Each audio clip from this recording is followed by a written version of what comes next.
Welcome to Wholesale Hotties. I am your host and MC for the evening, Sharon Lee Smith, and my lovely co-host, Donda Mullinex. Hey, Donda. And Monique Bell. Hi, Monique. Oh my God, girl, I miss you. And today, our special guest is Patty Bane. Patty, welcome to the show. We're so glad you are here. Yeah, How thank you for are you? great. Thank Absolutely. We're so glad you're here. So tell us a little bit about yourself. Who are you? Where are you from? Give us the down low. you. Okay. My name is Patty Bane. I am from a little bit of everywhere, but my roots are in New England. Grew up Right, girl. outside of Boston. Been all around. Lived a little bit of everywhere. Indiana, Chicago, Richmond, Virginia is currently where I've been, and headed to North Carolina in the next probably month or so. Nice. Headed to Me. North Carolina. So, and that's where I met you in Richmond, in the Richmond area. And when I met you, you were running or getting into a construction company. And then I watched you grow into this beautiful company, flipping houses and whatever. And tell us a little bit, was that like your start in real estate? How did you get started in real estate? Let's start back at the Patty beginning story. Okay, so I got started in real estate in 2018. I needed a change from the job I was at. I was in a car dealership and just was looking for something a little bit different. So went and started as a project manager for a construction company. Did not know nothing about real estate at all. Just coming from the car business over here. So yeah, went and did a project manager, worked my way up to running a construction company there in Indiana. And then in 2019, I left Indiana and came to Richmond, Virginia. Technically, I came to Virginia 2020. I left my job in 2019, the end of it. And did a little bit of project managing for some people out there that I met at a mastermind. So Wendy Sweet and Mary Hart hosted a mastermind at Mary's house here in Kentucky. I thought that I was coming for a weekend with some friends to hang out. That was not what was happening. And got thrown into a little bit of a hot seat to present. Kind of told them where I was at. I was going through a little bit of a life change. Was looking for something new, so that's what got me to Virginia. Met some people there that I came to Virginia to project manage for, and then decided to start my own company as well. So I was a licensed contractor in Indiana previously before coming to Virginia, and I'm now a residential Class A contractor in Virginia. So I don't mean to interrupt, but I cannot hear Patty very well. Okay, I don't know if it's yours or ours or what's happening, but it's really hard to follow you. I hear the rain more than anything. Yeah, I'm hearing a bunch of rain. Do you have an external mic or just the laptop? Just my laptop. Okay, well, maybe talk louder. Is this better? Really loud, Patty. I want to hear you scream. Oh, yeah. All right. You're doing great. Just a little bit louder. Hopefully it won't break up too much. All right. I'll try to get as loud as I can. It's probably the rain because you were loud earlier, so it's perfect. No worries. All right. Awesome. So, yeah, I mean, I hope you guys heard that. But, yeah, that's a little bit about me, how I got my start, and what I've been doing for the last 5 years. Gotcha. So you had your contractor license in Indiana too? And That's correct. Gotcha. Were you running your own contractor business out there? I was not. I was working for a company and running their construction side. We did probably about 100 flips a year in that company. I learned a lot. So you're mainly their project. Yeah, project manager, then promoted to construction manager, and I got to learn a lot from some good people. So yeah, flipping 100 houses a year definitely teaches you a lot about that. Oh Lord, girl, that's a lot. Yeah, that is a lot. That's amazing. So then you came to little old Richmond. I say little, it's one of the biggest cities in the country, and you met all us amazing people. That's awesome. So then what why did you, or I guess tell us the story. How did you transition into foraging out on your own, forming your own construction company and all of that? Sure. So originally I was only supposed to be in Richmond for a year, take some time off, and that turned into me staying in Richmond. So started my own company. I had momentum, and I just kept it going. It's kind of long story short of how it happened. Gotcha. So tell us about what your company was doing. So you were focusing on flips, so you're buying houses and flipping them and renovating and all that stuff.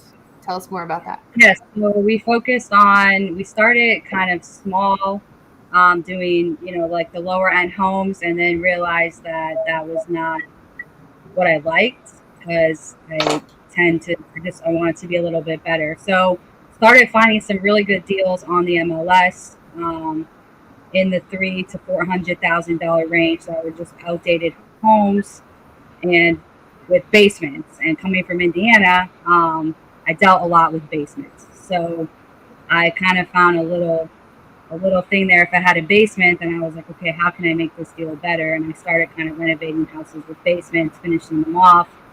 Found out people love that. So pushed into the higher end market, 750, 900,000 range, trying to sell in that higher market, which I found was a lot more fun. So you get buyers that, they're coming with cash, they're closing in 2 weeks, they're not worried about interest rates. So decided to continue on that path. I loved it. It was fun, and that's how I kind of got started in Richmond. So probably did about 40 flips so far in Richmond. And 40 in the span of how long? Like I've been there for 5 years. So okay, yeah, all right. And then some project management. What was your favorite project of all of your flips? Oh, okay. All right. I would say that there's a few. I would say we did one in the museum district, and if you're from Richmond, you know that that's a really cool artsy area, and we were able to do some really cool things. We did a whole new addition on the back, built it up. We got to one of the trees that had to come down for the new electric. We did built-ins inside the house and got to take that tree and put it into the fireplace, which was one of the few fireplaces I've been able to keep in Richmond. So that was pretty cool. That just kind of all worked together. But buyers loved it. We had a lot of showings in the first weekend, multiple offers. Went under contract, I think, within 36 hours, full price, and was super cool because we had a couple of showings there that led to us actually being chosen for the second place for the Virginia lottery. They wanted to shoot their commercial at our spot, so we didn't win first place because we didn't have a loft, and I really wish we had had a loft because they really wanted our house. So I would say that was my most fun project. I got to meet the Virginia lottery people, got to make some cool connections at that property, so it was fun. Oh, that's awesome. That's cool. Yeah, good story. Do you get any of your properties from wholesalers? I do. I create a relationship with wholesalers. One thing that I like to do with wholesalers that I've found has been helpful for me, and let me know if I'm not talking loud enough, is I kind of took a wholesaler out and a couple of them to lunch, and told them I buy box, but also said, next time you have some properties come across your desk, let me go out and estimate the rehab with you. Because I'm finding that a lot of times the rehab is significantly off when you go look at it. Oh, yeah. And I said, this will be good because if I can tell you what I'm going to pay and I can show you exactly why, you don't have to go find another buyer. I'll buy all of them. And then you'll know as soon as you call me, if you're estimating this way, then I'm probably going to buy it. And the first deal that I bought from him that he sold to me, he made $40,000 on, and he said that was the highest he ever made on a deal, and he brought me a lot more deals afterwards. So I have found just relationships is really. I don't have a thing against wholesalers. I like them. They bring me deals. I bring them deals, and as long as it's a win-win for everybody, just kind of make that a situation. So I showed them how to make it a win for them, and in turn makes it a win for us. It's one of our best cash flowing Airbnbs to date. We bought it, fixed it up, flipped it basically for our buy and hold product that we've done a lot with our Airbnbs. Oh, so the burst strategy, are you pulling any money out of them after you get them rehabbed other than renting? It depends. Right now, we just refied them out into a commercial loan. So get my private lender out. Are you doing a DSCR loan? No, we did. We found a local banker in Richmond. He's done a couple people's investments, just Atlantic Union. He's been great, and he refied us out. So Sharon had asked you what your favorite project was. I'm going to ask you what your least favorite project Oh, I knew that was coming. Yeah. What was your horror story? The dirt, Patty. Tell us the dirt. They're not all peaches and cream, are They're they? not all fun. They're not all fun. That's for sure. Well, I will say that they're all interesting.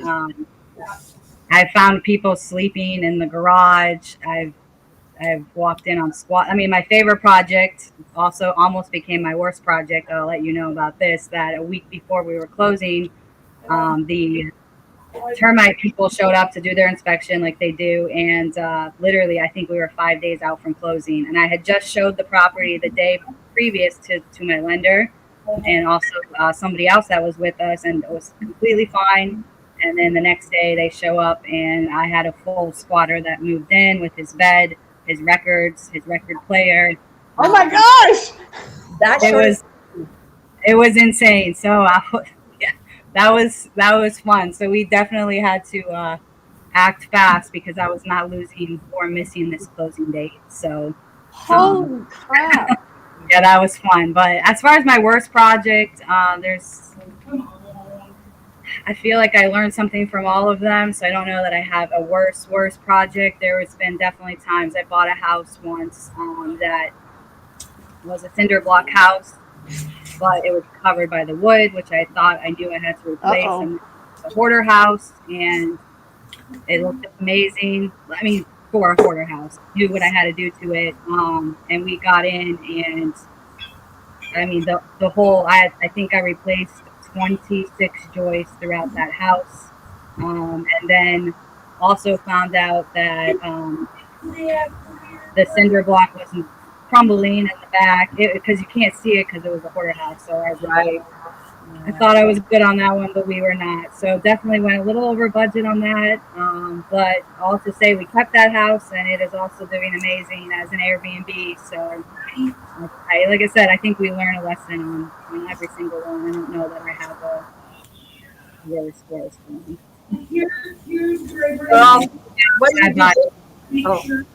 What do you do different now with hoarder houses? Because that is an issue, and they got boxes and stuff all stacked up. You really can't see the house. A lot of it.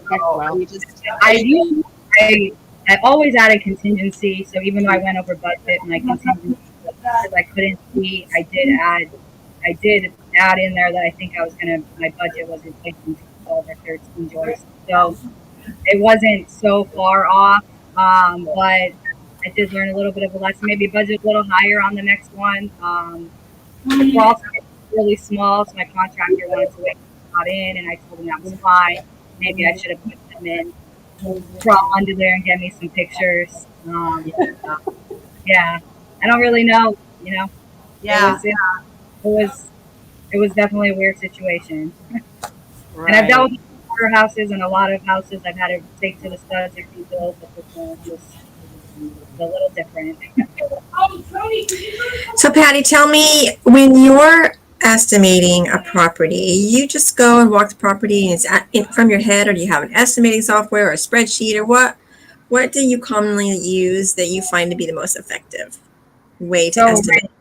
So right now, I used to bring like a sheet where I had a bunch of prices on it and would kind of go from there. Right now, currently, what I've been doing over the past 4 or 5 years, I kind of have a square footage price that I check every 6 months or so. So if this is going to be a let's say a hotel, I'm going in, updating kitchens and baths, maybe I'm throwing in some paint, that's one price that I have. If it's going to be more extensive but not too much, like not gutting it, so I have a middle price, which is, we're replacing floors, we're adding some fun into it, maybe I'm putting up a fence, things like that. Then I have a middle ground, and then I have a full gut job that is my square footage price, and then I just add my mechanicals onto that. So I usually have a range of my mechanicals depending on if it's those three prices. And usually, and then I add about a 10% contingency to that, and usually I'm hitting it most of the time. All right, can you drop the secret sauce, what your price per square foot is on those three? All right, well, currently in Richmond, I think I'm sitting at like between the lowest one sitting at about 47 to 54. And like I said, it's a range too. Like, how bad is this work? So 47 to 54. And then I think my second one is 56 to 60. And then my full gut, I'm usually at around, I'm falling between the 68 and 72 mark. And then I add my mechanical. Lower than that. Well, then I add my mechanical. So with a full gut, you're between 12 and 14 for electric, 10 to 14 for HVAC. And these are my numbers. So if you guys might get it lower, you might get it higher. This is just what I've been kind of basing my renovation. Yeah, it depends on where you're at in the country too, and a lot of stuff. So yeah, definitely change. For sure. Yeah. It also depends on if you're permits too, because I try to include a little bit of my holding costs in that slightly if I can, depending on if the permits are going to take me a couple months. So, like I said, these are kind of ways that I run mine. But permits in Richmond, as we all know, are the bane of everybody's existence. Everywhere, all of us. Richmond, Norfolk, and Portsmouth, I think, are the three worst ones that I come across. So in where you're located, Patty, then you're an actual licensed contractor. So when you did that in your state, is there like classes you have to take, or did you have to take a test? What was the requirements in your state to become a licensed contractor? Okay. So yeah, Richmond was actually a little more tough than Indiana was. In Indiana, it's by county. So I held like 3 different licenses, if that makes sense, in Indiana. Interesting. Richmond is Virginia is the whole state of Virginia. So when you're licensed, it covers the whole state of Virginia. So I will say it was definitely more extensive. There's an 8-hour pre-course class that you have to take. There's a business test that you have to take. It's basically 3 tests that you go and take first. Once you pass that, then you take your next test, which is the residential or whatever you're signing up for. So I signed up for residential because it covers everything. And then there's 3 different courses depending on what you're doing, class A, B, or C. And basically that just goes by money. So if you're class B, I think you can't go over 60,000 or 45,000. It's pretty low. So class A is the highest one. So that way you can pretty much do unlimited amounts of work, money-wise. I find that ironic that there's so many different states that have so many different expectations. Like for our state, we literally just don't do anything. There's no testing. There's no classes. There's no nothing. Well, it's yes, I've heard states and counties for that. Yeah. And then you have, Indiana, where you had 3 counties you had to. I mean, they're like, you drive 10 minutes and you're in the next. It's just like Richmond has, Richmond, Henrico. So like, I would have to license in Henrico and Richmond if it was like out there. Right, because the metro area is like, 10 cities or so, right? But so you're still in the city of Richmond, but it's not Richmond. Right, exactly. Yeah. That's funny. Yeah.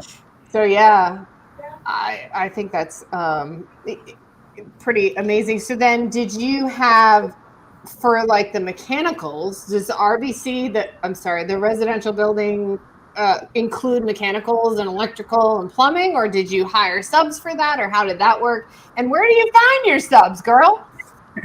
Yes, I hire subs for that. So all my electrical, HVAC, and plumbing, they're their own license. So when I pull the permit, I am pulling as the contractor with a sub underneath me, and I assign that permit to them. So yeah, they're all licensed. They're great guys. Been with me for this journey for the past almost 5 years now in Richmond. We've done a lot of work together, and they're pretty great. Where do I find my subs? That's a great question. If you go to the taco joints, usually the good ones, you can find a lot of good guys. I found that kind of showing up to Home Depot, Lowe's, Lumber 84, showing up to those places early, because I don't want a guy who's starting work at 10. The day's half over. So I would get there at 5:30 in the morning, and I would see who's coming in and getting drywall, who's coming in and getting plumbing materials, who's loading up on lumber. So, and then I would get their card and kind of meet them at a job site. And then I have a vetting process that I go through for each contractor. But I'll say my best contractors have come from showing up at Home Depot at 5 in the morning and hitting up the Lowe's taco truck in the afternoon when everybody's there for lunch. Those are great. You know, I've heard that so many times, and I'm like, no, that doesn't work. And then I think to myself, I need to learn Spanish, because the good workers are all, Hispanic workers. Google Translate, it's my best friend. Google, I live on Google Translate. So yeah, you have any conversation with Google Translate at the taco truck. Well, there you go. Another good tip. Yeah, I like that.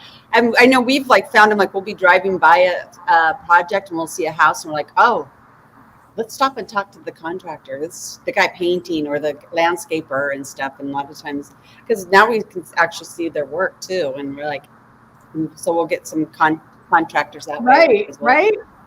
I love that idea that you do with the other job sites, Patty, too. Yeah. Yes. Sorry, yeah. I like going and checking out their work and making sure that it's a clean job site. I don't want to mess the site out. You guys doing things by the book? Are we pulling permits here? So, once you find a good crew, you keep them happy. They keep you happy. I love working with my guys. So nice. We have a really good working relationship. They have a good working relationship amongst each other. We have a good time. That's awesome. Yeah. That's really important in what you're doing, for sure. That's key. Yeah, we're more than just, they're my partners. They build me. They make my houses look great, make me look good. So I try to always shoot them work whenever I can. Yeah, exactly. Give them shout.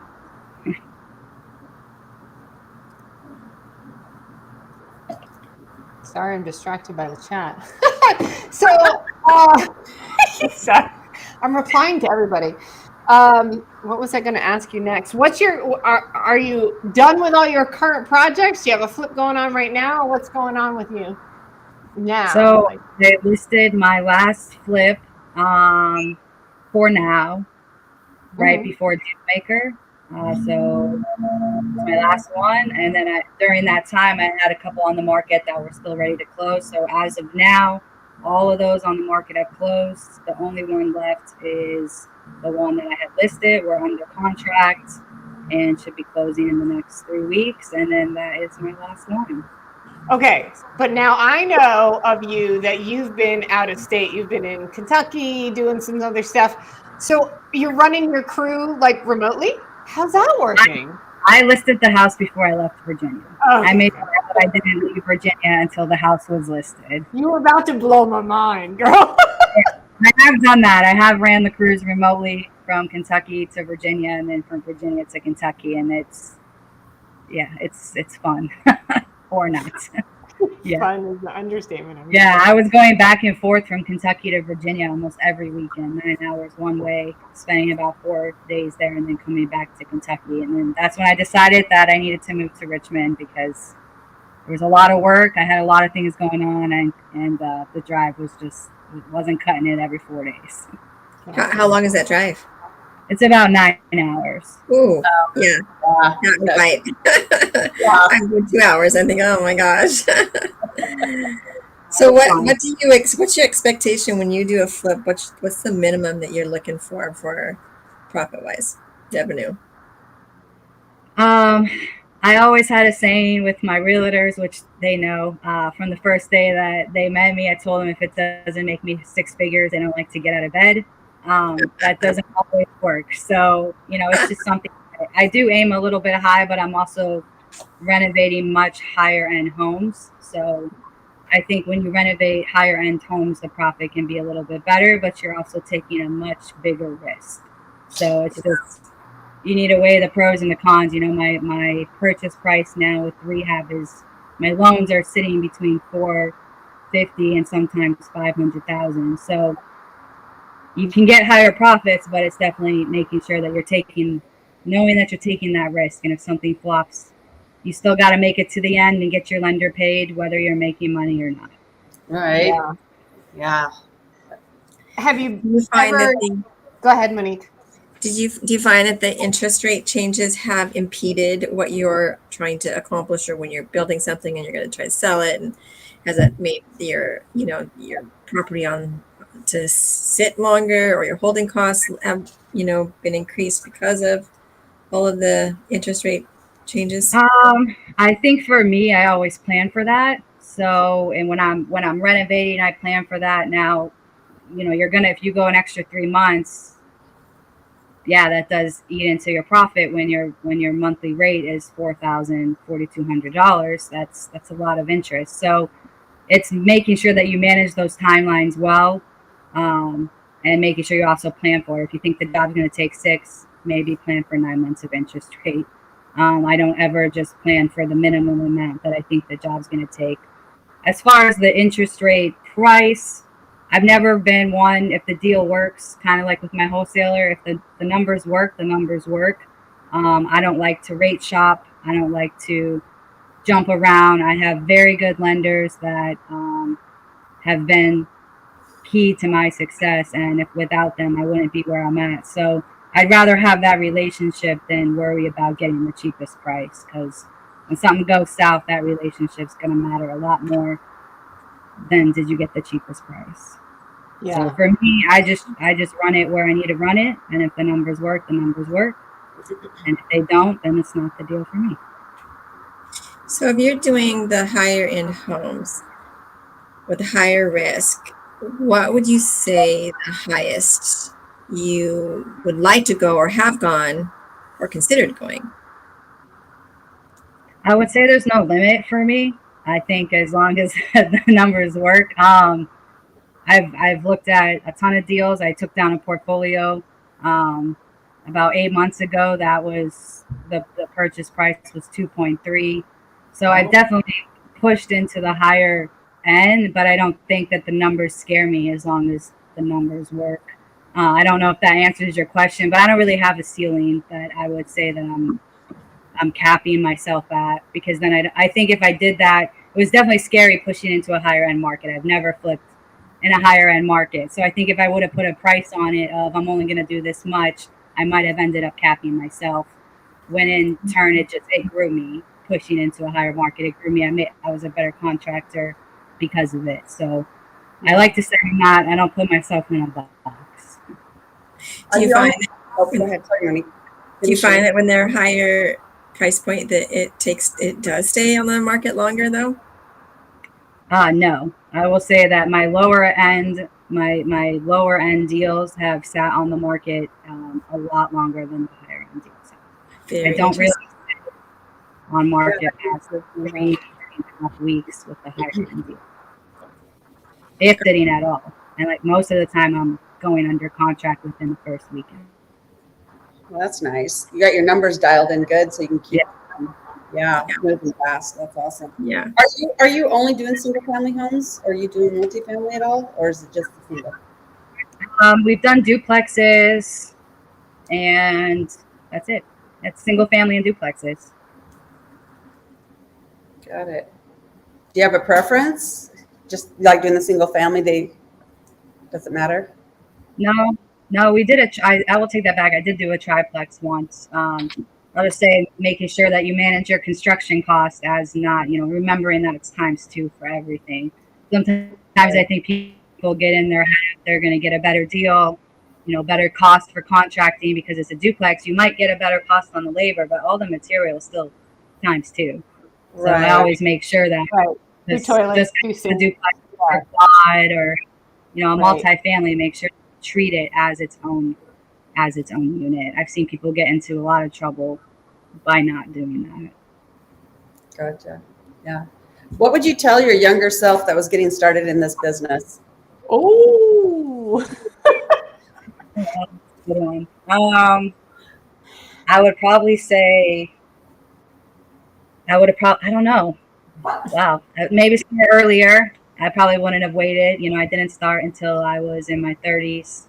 I'm trying to get my little brothers into it now. They're in their 20s, and I'm like, go for it. So I would say don't be afraid to start. Also, don't be afraid to jump. And I didn't know anything about real estate at all. And hey, do you want to take a contractor test? Okay, let's study. Let's do this. Let's go. Like I think if I would have been nervous about that or afraid to jump, I think sometimes people are afraid to jump when the time is ready, and I wasn't. So like I said, I've only been in real estate since beginning of 2018. So I think that, yeah, I guess that's what I would say. Like, don't take more chances. Maybe, don't hesitate. Maybe I was a little scared on some things, but maybe now looking back, if I could see where I was at now, I would say just go for it. Just go for it. If you feel like you want to do it, just go for it. That's awesome. It doesn't matter. Right? If you fail, you fail. You just start over. It's not a big deal. Like I think people put too much pressure on life, and just do it. That's a great tip. I love that you're just encouraging people to like go out there and get your feet wet. You will never know if you don't go. Right. I mean, Richmond, I didn't even know what Virginia was. So happened in a matter of 2 months. And if I would have been scared of that, or, hey, I don't know about this new city, I don't know where I would be today. So it's definitely a life-changing moment. At the moment, I don't think I knew that it was a life-changing moment. Awesome. Patty, we have a question from our audience right now, but one of our co-hosts is not here tonight. She says, do you tend to use the same materials on all your flips, or do you change it up on each house? It depends on the house. I will say that I have a few things that I use the same in every house. Maybe granite, for instance. I get a really good deal with my granite guy. He gives me leathered finish, fantasy brown. Everybody loves it. So I have not changed that up in a while.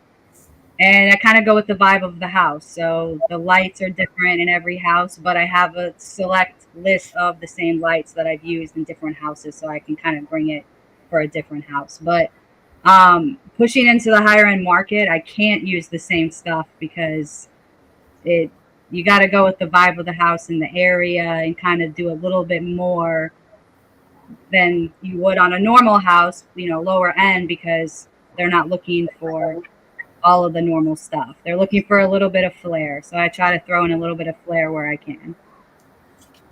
That makes sense. Wallpaper, half baths have been like a good push that not a lot of people are doing. Just kind of dressing it up with different things that don't cost you a lot of money. Yeah. Do you have your subcontractors?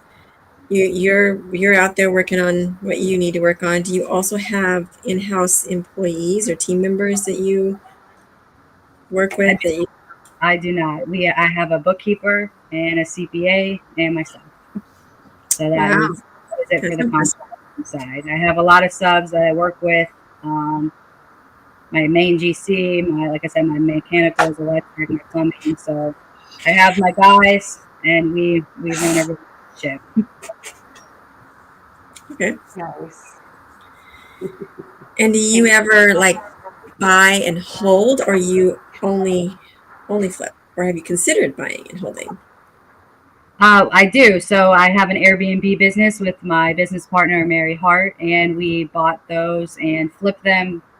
Bad houses, but bought them, and then we held them. So we own 6 of those in Richmond, Virginia. Do you like every fourth one? You have a goal for that, or is it just with that house just happens to work, or it's a unique property or something? Is that what triggers you guys to go ahead and hold that one? Yeah. How do you make the decision which one to hold or not? Yeah. So on a few of them, we knew buying them, we wanted to hold them. We bought a duplex. We knew we wanted to hold that. And there was a few that something that I like to do when I buy a property is make sure I have a few exit strategies, one way or the other. So the one house that I told you we had to do all that extra stuff with, we did the math, and it was almost like, do we hold it for a year and make the same amount of money on Airbnb as we would flipping it? So we decided to hold it, and we love it. So we love that Airbnb. It's in a great area. It does really well. So yeah, we have bought and held 6. So. Nice. Have you found that the Airbnb market has slowed down at all? Or do you still think it's going as strong as it was before? For us, it has not. We don't cater to tourists more so, though. We're midterm, so we do 30, 60, 90, and we get a lot of contracts in for people building things. So the Perry Steakhouse in Short Pump, the guy who was building that stayed at our Airbnb for about 5-6 months. What else do we get? We get some people for the basketball tournament at VCU. Sometimes they stay for a month or two. And just contractors. We got the voting contractors that stayed at our property for 3 months while the voting was going on. So we kind of look for those. We have a few that keep coming back to us now, that electrical contractors that they send their guys out every 2 months. They're in our property for 4 or 5 months. So ours hasn't slowed down because we're not, like I said, I don't know if it's slowed down on the side. We're not the tourist side. So where do you list them? Are you only using Airbnb for listing your properties? Like, how do you find longer term on Airbnb? We're on Airbnb, VRBO, and Furnish Finders. I will say that 85 to 90% comes from Airbnb. Huh. And then now we have a lot of direct to bookings that have come back year after year. You said Airbnb, you find 90% of your... A lot of ours comes from Airbnb. 85 to 90% of our business comes from Airbnb. So Airbnb, then you can do the long term with them? Mm-hmm. And then we have a lease. So we have a month-to-month lease that we make them sign even if they come through Airbnb, if they're staying more than 30 days. More than 30, yeah. Okay. Because evictions are fun, right? Right. We've dealt with a few of those, haven't we? Yeah, so we get a lease and we make sure that they sign in, and if they push back on it, then we kind of not really worried about hosting them, because we want to make sure in Virginia that we have a lease in place if it's more than 30 days. I don't want to rely on Airbnb to help us get our tenant out if we need to. No, for sure. In Virginia, if they stay more than 30 days and you don't have a lease that specifies month to month, they are automatically, like common law, grandfathered into a full year lease. So you're stuck with them for the year. And I learned that the very hard way. I found that out on the ones who helped me out with, Sharon. So that was that was fun. Yeah. So when you do the month-to-month lease, do you find that, let's say they say 1 month, or they say 90 days, you know, when you're leasing like on a yearly basis, after you move out, there's usually a lot of work that needs to be done to the property to replace something they broke or didn't take care of. Do you find that with the 30, 60, 90-day lease that maybe they'll take care a little bit more better with the property, so you don't have to do a lot of replacements or a lot of fixing once they jump out? So we don't have a lot that comes up. There's basic maintenance that sometimes comes up, but something that I like to do, that we like to do in our business, is in that price that I get them to sign up at, whether it be through Airbnb or direct booking, I tell them that I'm going to split the cleaning costs with them throughout their stay. So I tell them, let's at least do 2 or 3. And then that way I get my cleaner in there probably every 6 to 8 weeks and make sure that if there's maintenance things that they're not telling me about, that we get eyes on it, and then I can message, hey, you know, this came up. Can I come in and send my guys if I need to? But usually we do try to take care of all of that in between guests. When they check out, I usually give at least a 2 or 3 day span. So that way my cleaners can have time to deep clean the spot, make sure it's good for the next guest. But I do try to get her in there every 6 to 8 weeks if it's a long-term stay. And sometimes they want it every 3 weeks, and that's fine with me. I'm splitting the cost with them, and it's usually not that much money when they're coming that frequently. That's smart. I like that. Good tip. Got your spies on there. Wow, that's really great idea. And my one guy's my spy. He goes every week, so I have eyes on the property all the time, which is nice. Yeah. So good. So, do you find being a woman as a contractor was ever a holdback, an issue that you know, had attitude or whatever from men in the industry? Or tell us about your gender experience in construction. So I definitely have had that. I tried to shut it down as fast as possible. So if that happens, which it has, first off, I'm trying not to hire them if it happens. So I'm trying to let's get this out of the way in the beginning, which I've had it happen a few times where they want to come in and tell me, you know, how they would do it. And that's fine. We're probably not going to be a good fit for this job. And then, you know, I've had in the past, especially they try to take advantage of, which I let them talk first. So they don't know, especially if it's a new person, like they don't know that I know what I'm doing. And Right. had a roofer one time quote me a ridiculous price. I think when I did the math, I did the math, and it was a small house, and I said, so you're telling me you're at almost $2,200 a square, which in Richmond you're not anywhere near that, like maybe max 500. And he about in Florida that I knew what a square was. So I made him justify his $2,200 a square, which was a little fun for me because he was squirming. That's hilarious. Yes. Yeah, so I always make them justify the price if I feel like they're trying to do something with the price. I just let them justify it, and usually it's not justifiable. And then I just say we're not a good fit. And then if it does get through where I did hire them, and then it becomes an issue afterwards, which it doesn't, and this doesn't happen a lot, but I do it when it does. I just shut it down. And at the end of the day, I'm writing the paycheck. You're speaking to me. You're not speaking to anybody else on this job. I'm the one that the money's coming from. So if you're going to take advice from somebody else or do something somebody else does, then they need to be the ones to pay you. And that usually shuts it down very, very fast. So, I love it. Yeah, I do have 5 brothers. That helps. Yes. 5 brothers? I have 5 brothers, and they weren't easy on me. So I think that definitely helps. Yeah. Are you the only girl? No, I have 3 sisters too. Oh, you're a large family. Yes, there's a lot of us. So South Boston, right? Irish Catholic, right? I was just going to ask where your accent came from. So now we know you were from Boston. Yeah.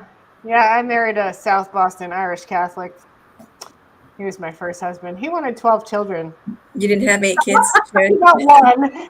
He got one. That's my daughter's father. Yeah, Nice. No way. 12. Crazy. Anyway.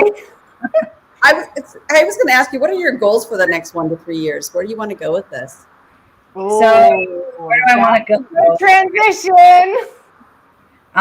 So as you had mentioned, Sharon, that I put up my last flip about a month ago. We're under contract, and I am pushing into the lending space with Mary Hart and Fair Oaks Funding.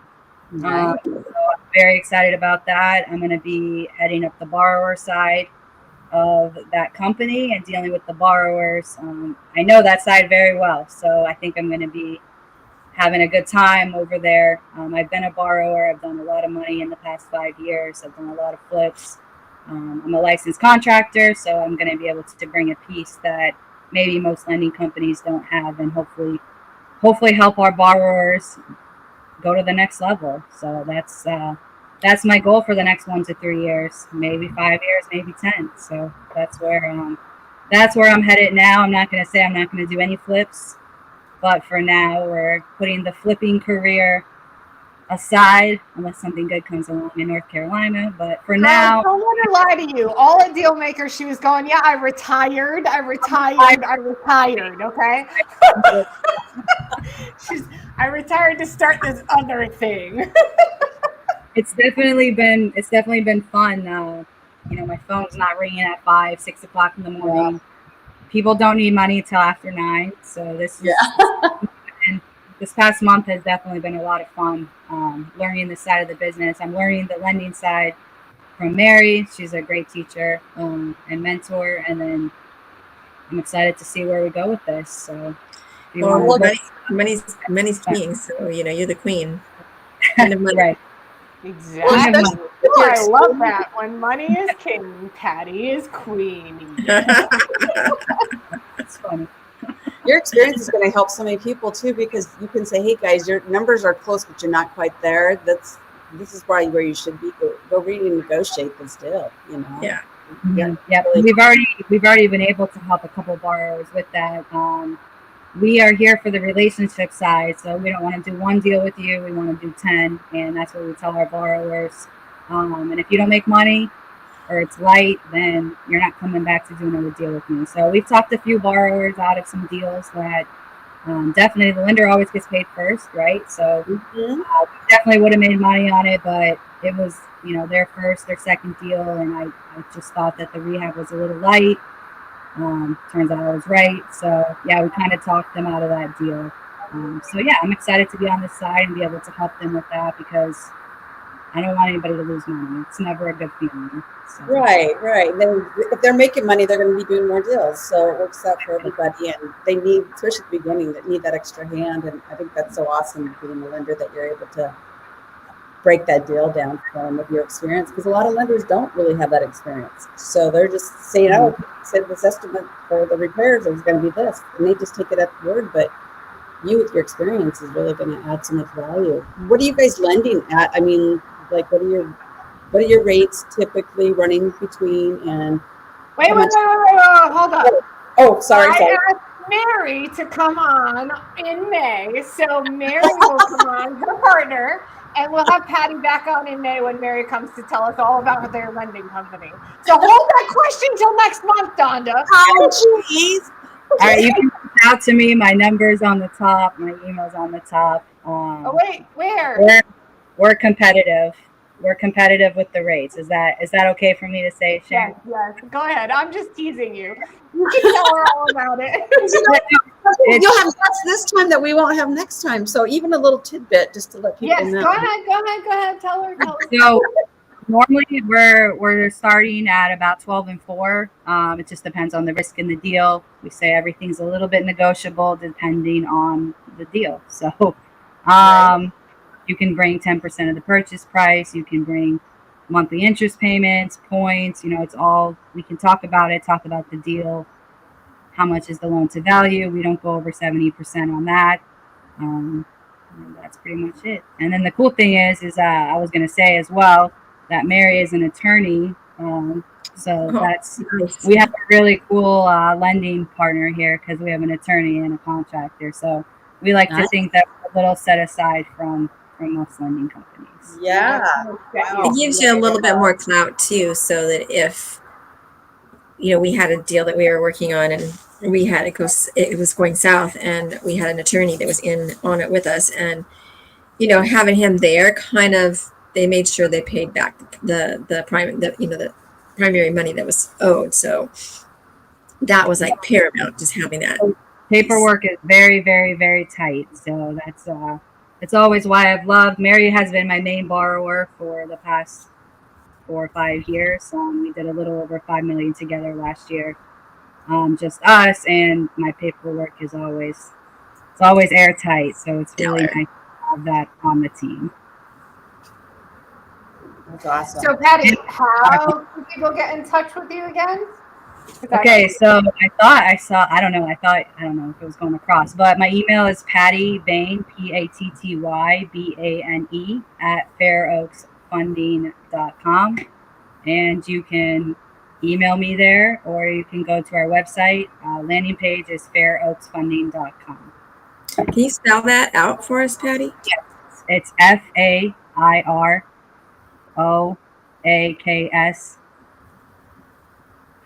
There. That one. There we go. Funding, FUNDING.com. Where'd you get that name?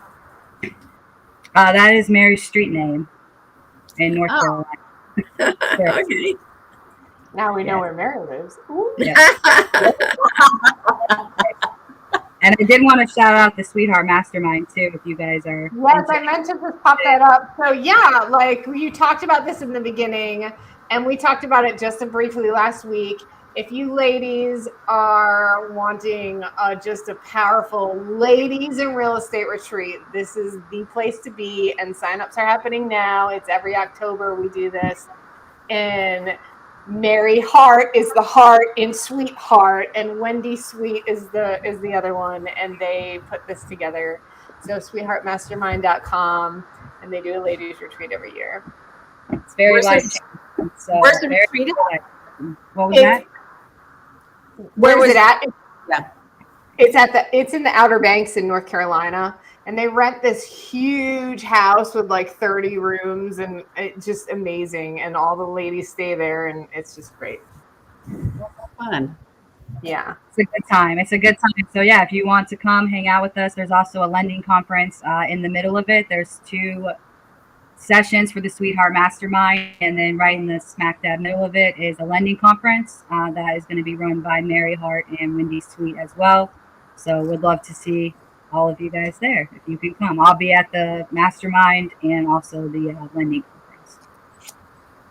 I would hope so. Well, that sounds pretty amazing. Right? At the mastermind, do you feed everyone too, or is that everybody's kind of on Oh their yeah, own? it's all inclusive. So Yes, I forget what the include- price tag is. It's less than $3,000. It's like 2,600, something like that. And it's room, food, and the whole thing. It's all inclusive, and it's amazing. And you get this awesome swag, and you get all this stuff, and it is just like life-changing experience. Like I won't tell you too much. You just gotta go. You just have to go. It's very supportive, no matter where you're at in your life. It's just being Extreme. supportive and knowing that you're in a good spot and people have your back, which is really nice. Sometimes you don't get that. Yeah. In this real estate world. That's for sure. That's for sure. It's awesome. Women need each other in this business, that's for sure. Yes. And nobody's there Mary's to. in the chat, and she says it's $2,400 for the mastermind and $2,900 for the lending institute, and discount if you go to both. There, now we know the Yeah. real deal. Thanks, Thanks, Mary. That's awesome. Well, this has been great. We are almost at the top of the hour, but I want to know, other than funding, right? What are you doing next with your life? You're trying to sell this last flip. Where are you living? What are you doing? What are your goals? Okay, cool. So right now I'm currently No pressure. I know. I'm currently in Kentucky at Mary's farm. We're doing a lot of work here, packing it up so she can fully be in North Carolina as well. And then I will be in North Carolina sometime in May or June full time. Gonna live at the property at Mary's apartment, rent that out, and while I figure out a spot that I like in North Carolina that I want to put down some roots. So I'm gonna be looking around, seeing what I like, what area I like, and my goal is in the next couple of years to have a place of my own out there. And just be excited to move to North Carolina. This has been on my bucket list since 2020, so I'm definitely pretty excited about it. That's awesome. I'm so happy for you. Beautiful state. Yes, it is. Yes, it is. And then blow this lending company out of the water. So career-wise, that's Yeah. for the next many of years. Do you have any siblings in North Carolina? Your family all up in Boston, or? No, they live mostly in Chicago or Oh, Texas, a little bit of Florida. oh wow. They're everywhere. Everybody's spread out. Huh? Maine. Yeah, everybody's. Well, good. What Lots of happens places when to visit. Yeah. Yeah. Got a big family like that. That does happen. See, we Yeah. have more saying that the ladies' mastermind you all have to go to because it's life changing. Anyway, all right, we are at the top of the hour, so we are going to say good night to the audience. Bye, everyone. It was so nice to have everyone here. Patty, thank you so much for coming on, and I look forward to you coming on with Mary when she comes next month. Perfect. Thank you. Thanks for Thank you, Patty. It was so nice meeting you.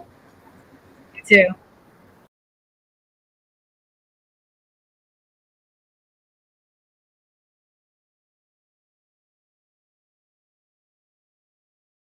Sorry, the phone. We're actually parking at the university.